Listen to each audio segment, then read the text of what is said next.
வணக்கம். நம்ம சேனலுக்கு தொடர்ந்து ஆதரவளித்துக் கொண்டிருக்கும் நல்ல உள்ளங்களுக்கு நன்றி. தொடர்ந்து ஆதரவு கொடுங்க.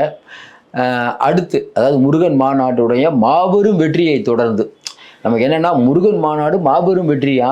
ஏங்க, கூட்டணி கட்சி பிரதான கட்சியான அதிமுகவே அங்கே போயிட்டு இதில் இதுக்கும் எங்களுக்கும் உடன்பாடு இல்லைன்னு சொல்கிற அளவுக்கு பெரிய சர்ச்சையாக முடிஞ்சது. அப்படிப்பட்ட சூழ்நிலையில் இன்றைக்கி தினமலரில் வந்தது, அதாவது முருகன் மாநாடு மாபெரும் வெற்றி. அதற்கு அடுத்து அறுவடை வீடுகளுக்கு காவடி யாத்திரை தயாராகிறது இந்து முன்னணி. நீங்கள் கேட்கலாம், முதலமைச்சர் ஸ்டாலின் அடிக்கடி சொல்லுவார்ல, அடிக்கடி மோடியும் அமித்ஷா வந்தால் போதும், இவங்க 2 பேர் முகத்தை பார்த்தா நமக்கு மக்கள் ஓட்டு போட்டுருவாங்க, அது இல்லாமல் நம்ம ஆளுநர் இருக்காருன்ட்டு. அது ஓரளவுக்கு உண்மை இல்லை, முழுக்க உண்மை தான். இப்படிப்பட்ட சூழ்நிலையில் ஒரு பக்கம் எடப்பாடி பழனிசாமி அவர் வார்டுக்கு பிரச்சாரத்துக்கு போயிட்டு இருந்தா, இந்த பக்கம் இந்து முன்னணி ஏற்கனவே ஒரு சர்ச்சையாச்சு. இப்போ இன்னொரு நீங்கள் என்ன கேட்கலாம், இதில் காவடி யாத்திரை அப்படின்னா, ஏற்கனவே உங்களுக்கு தெரியும், ஒரு 20 வருஷம் 5 வருஷத்துக்கு முன்னாடி கூட இந்த விநாயகர் சிலையை கரைக்கிறது ஊர்லலாம் பார்த்தீங்கன்னா, விநாயகர் சிலையை நம்ம அடுப்பே கரைப்போம். இன்றைக்கி அதே ஒரு பெரிய விழா மாதிரி பண்ணி அந்த டெம்போவில் வரக்கூடியதெல்லாம் பார்த்தீங்கன்னாவே இது யார் பண்ணுறா, பின்புலத்தில் இருக்காங்கன்னு தெரியும். வட இந்தியாவில் பஜ்ரங் தள் அமைப்பு, இந்த மாதிரி இந்து அமைப்பு அப்படின்னு சொல்லக்கூடியவர்கள் கடந்த காலங்களில் ஹரியானாவில் நூல் மாவட்டத்தில் நடைபெற்ற அந்த கலவர மாவட்டம் இப்படிலாம் நிறையா பண்ணுவாங்க. அவங்களோட வேலையை தான். இப்போ இந்து முன்னணி அப்படிங்கிறது இன்றைக்கி அந்த காவடி யாத்திரை அப்படிங்கிற ஒன்றை ஏன் பண்ணுறாங்க, அதனுடைய நோக்கம் என்ன? அது இது தினமலரில் போட்டிருக்கிறது என்னென்னா, ரொம்ப காமெடியாக இருக்குது. பட் என்னென்னா, சிரிக்காமல் இதை கேட்கணும் பொழுது. பிப்ரவரி 4 மதுரையில் இந்து முன்னணி மிகப்பெரிய ஆர்ப்பாட்டம் நடத்தியது. அரசின் தடையை மீறி உயர்நீதிமன்ற அனுமதியுடன் நடந்த ஆர்ப்பாட்டத்தில் தன்னெழுச்சியாக திரண்ட கூட்டம் இந்து அமைப்புகளை உற்சாகப்படுத்தியது. இந்து முன்னணி அதாவது அந்த தன்னெழுச்சியாக மாபெரும் கூட்டம் குடித்தான். அது திருப்பரங்குன்ற விஷயத்தில் மறுபடியும் நம்ம சொல்கிறோம், திருப்பரங்குன்ற விஷயத்தில் அந்த எம்பியாக இருக்கக்கூடிய அப்துல்லா அவர்கள் போய் அங்கே பிரியாணி சாப்பிட்டது தவறு தான். ஏன்னா உளவுத்துறை சொல்லியிருக்கணும், ஏங்க சென்சிட்டிவாக இருக்குது, பிஜேபி பிரச்சனை இதை எடுக்குது, இந்து முன்னணிக்காரங்க சும்மா இருக்க மாட்டாங்க, அமைதியாக அதை கடந்து போகிறது புத்திசாலித்தனம். அதை விட்டுட்டு தேவையில்லாமல் பிரியாணி சாப்பிட்டு அது பெரிய விவாத பொருளாக்கி, இன்னும் குறிப்பாக சொல்லணும்னா 144 கவர்மெண்ட் போடுது தமிழ்நாடு கவர்மெண்ட்டு. அன்னைக்குன்னு பார்த்து இது அண்ணா நினைவு நாள் நினைக்கிறேன், அதை அமைதி ஊர்வலம் போய் மூர்த்தி அவர்கள் அமைச்சர் மூர்த்தி போனதை ஃபோட்டோ எடுத்து காட்டுறாங்க. பாருங்கள், இவர் போகிறாரு, எங்களுக்கு மட்டும் 144 அப்படின்னு சொல்லி உயர்நீதிமன்றம் அதெல்லாம் நீங்கள் இது நடத்துங்க, போராட்டம் பண்ணுங்கன்னு அனுமதி கொடுத்து அதனால் வந்த கூட்டம். இப்போ என்னென்னா, முருகன் மாநாட்டுக்கு மக்கள் போவாங்க, முருகனை வழிபடுவாங்க, கரெக்டுங்களா? காவடி யாத்திரையா, ரைட்டுங்க, நல்ல விஷயந்தான். அதுக்காக எல்லாரும் பிஜேபிக்கு மாறிட மாட்டாங்க. ஆனால் பிஜேபி என்ன நினைக்குதுன்னா, ஏதோ ஒன்று பண்ணி தமிழ்நாட்டில் ஒரு ஆன்மீக புரட்சி ஏற்படுத்தணும்னு நினைக்கிறாங்க. இன்றைக்கி பார்த்துட்ருக்கோம், இன்றைக்கி காவடி யாத்திரைன்னு சொன்னோன்னே நமக்கு யோசனை வருது, என்னங்க அடுத்து ஒரு பிரச்சனையாப்பா, இதெல்லாம் எங்கேருந்துப்பா இந்த மாதிரிலாம் யோசிக்கிறீங்க? அவரவர்கள் தெய்வத்தை குடும்பம் அவங்க பாட்டு காவடி எடுப்பாங்க, போவாங்க. அறுபடை வீடுகளுக்கும் காவடி அப்படின்னா, கடவுளுக்காகவே கட்சி கடவுளுக்காக மட்டுமே ஒரு கட்சி நடத்துதுன்னா அது பிஜேபி. அதே மாதிரி தமிழ்நாட்டில் அவங்க அறநிலைத்துறை சார்பாக அந்த போராட்டத்தெல்லாம் கலந்துக்குவாங்க. இப்போ 100 நாள் வேலை திட்டம் அதெல்லாம் எதுவுமே அவங்க, அதாவது அந்த மக்கள் பிரச்சனைகளை எதுவுமே கவனம் செலுத்தாமல் கடவுளை பற்றியே சிந்தித்து, அதாவது அடுத்த மதங்களை இழிவுபடுத்தி இப்படி ஓட்டு வாங்கக்கூடிய கட்சி இந்தியா முழுக்க பிஜேபி. இப்போ இந்த அறுபடை வீடுகளுக்கு காவடி யாத்திரை அப்படின்னு ஒரு ஐடியா கொடுத்துருக்காங்களே, இந்த ஐடியாவை தாண்டி வரக்கூடிய விஷயங்கள் என்னென்னா, இப்போ தினமலர் இது ஒரு பெருசாக எந்த ஊடகத்துலையும் வரல, தினமலர் இந்த செய்தியை பெருசாகும். பிஜேபிகிட்ட இருக்கக்கூடிய நெட்வொர்க்கு, பிஜேபிகிட்ட இருக்கக்கூடிய காசு இன்னும் இதை பிரபலப்படுத்தும். இதை போய் பிஜேபிக்காரங்க போய் தொடங்கி வைப்பாங்க. இப்போ வெளியில் விசாரிக்கும் போது என்னங்க இவங்க வருவாங்களா அதிமுகலேருந்து, ஐயோ அதிமுகவில் ஏற்கனவே ஒரு சம்பவம் நடந்துருச்சு, இப்போல்லாம் யாரும் வரமாட்டாங்க. உங்களுக்கு தெரியும், வேலுமணி அவர்கள் ஆர்எஸ்எஸில் அந்த மோகன் பகாவத்தோடு இருந்தது, அது ஒரு பெரிய சர்ச்சையாச்சு. அப்போ எடப்பாடி பழனிசாமி ரொம்ப தெளிவாக இருக்கார், அதாவது பட்டும் படாமலும் இருக்கிறல, அந்த மாதிரி ஒட்டும் ஒட்டாமலும் தான் இருக்கார் அவர்.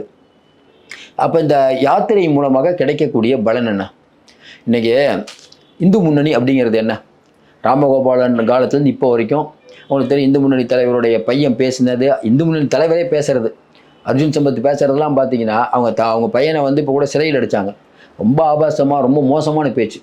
என்னென்னா, நாங்களும் இருக்கோம், அதாவது ஊருக்குள்ளே சொல்லுவாங்கள்ல, நானும் ரவுடி தான், அந்த மாதிரி நாங்களும் இருக்கோம்னு காட்டிக்கிறதுக்கு இந்த இந்து முன்னணியில் இருக்கக்கூடிய அப்பாவும் பையனும் ரொம்ப மெனக்கடுறாங்கன்னு தெரியுது.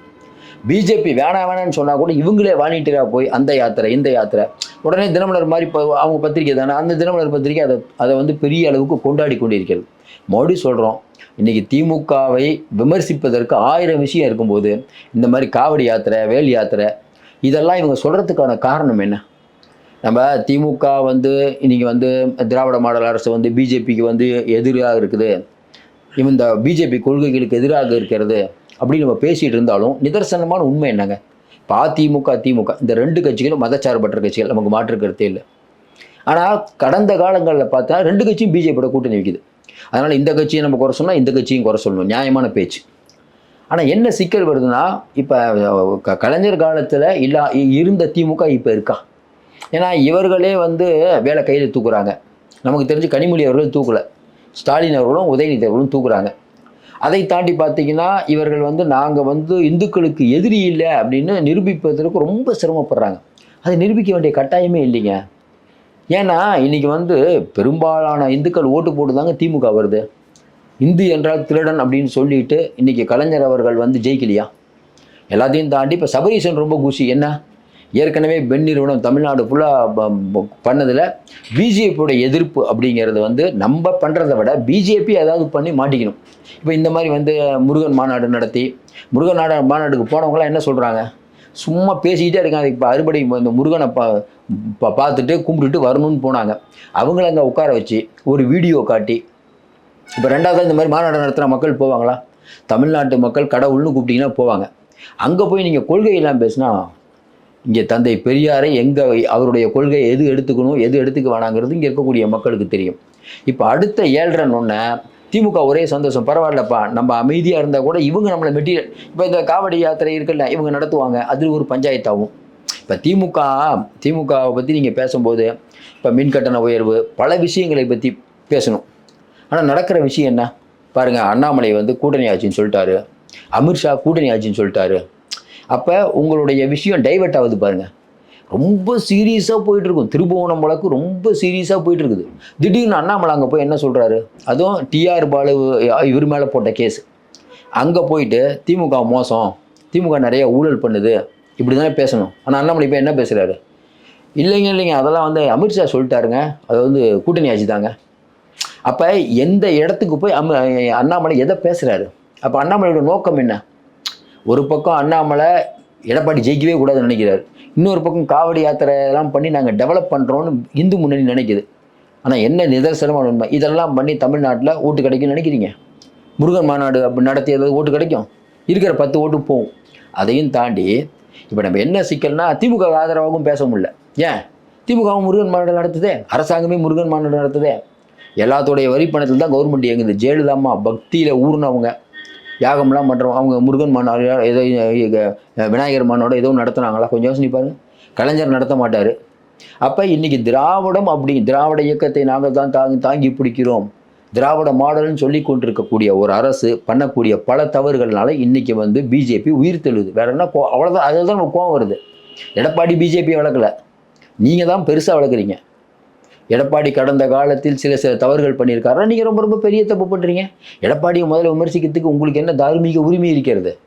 பண்டார பிரதேசம்னு சொல்லிட்டு நீங்கள் தான் கூட்டணி வச்சிங்க. இப்போ இந்த விஷயத்தை இந்த மாதிரி விஷயங்கள்லாம் இவங்களுக்கு எந்த அளவுக்கு இந்த தைரியம் வருது? ஏன் இந்த தைரியம் வருது?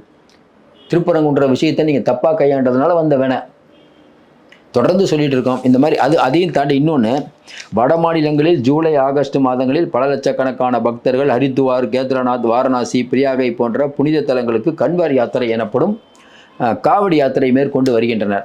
அதனால் இந்த ஆடி மாதத்தில் தைப்பூசம் அன்றைக்கி நம்ம இதை வைக்கலாம் அப்படின்ட்டு இப்போ பிளான் பண்ணியிருக்காங்க. இப்போ பிளான் பண்ணதோடு நிற்கிது.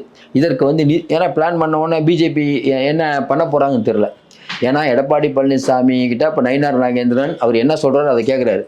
ஏங்க தேவையில்லாத வேலையெல்லாம் பண்ணிகிட்டு இருக்காதீங்கன்னு அவர் சொன்னால் இந்து முன்னணி இதை சின்னதாக லைட்டாக பண்ணணும், இல்லைனா டைட்டாக பண்ணணும், அவ்வளோதான் சொல்கிறோம். மறுபடியும் சொல்கிறோம், இந்த அறுபடை வீடுகளில் காவடி யாத்திரை உள்ளிட்ட தகவல்கள் திமுக மகிழ்ச்சி அடைஞ்சிருக்கிறது. ஆனாலும் ஒன்றை புரிஞ்சுக்கணும், இந்த இந்து முன்னணி பண்ணுறதோ பிஜேபி பண்ணுறதோ இதெல்லாம் தவறுன்னு நம்ம சொன்னாலும் இதற்கு எதிர் திசையில் இருக்கக்கூடிய திமுகவும் கடந்த காலங்களில் அதே தவறை பண்ணியதால் யாரை நம்ம சொல்கிறதுனே ஒன்றும் புரியல. கேட்டால் திமுக சிறுபான்மை மக்களின் காவலன் அப்படின்னு சொல்லுது. சிறுபான்மை மக்களுக்கு வேறு வழி இல்லை, பிஜேபி இருக்கிறதுக்கு ஓட்டு போட மாட்டாங்க, அதனால் திமுக ஓட்டு போட்டுட்ருக்காங்க. ஏன் அது வந்து இப்படியே தொடர வேண்டுமா? கொஞ்சம் யோசனை பாருங்கள், நிறைய பிளேயர்லாம் உள்ளே வந்துட்டாங்க. பிஜேபி வந்துருங்கிற ஒற்றை காரணத்தை சொல்லி திமுக தொடர்ந்து சொல்லி கொண்டு இருக்கிறது மக்கள்கிட்ட எடுபட்டுச்சு தொடர்ந்து தேர்தலில். ஆனால் வரக்கூடிய காலங்களில் எடுபடுமா இல்லையா நமக்கு தெரியாது. காலம்தான் முடிவு செய்ய வேண்டும். மீண்டும் சந்திப்போம். நன்றி, வணக்கம்.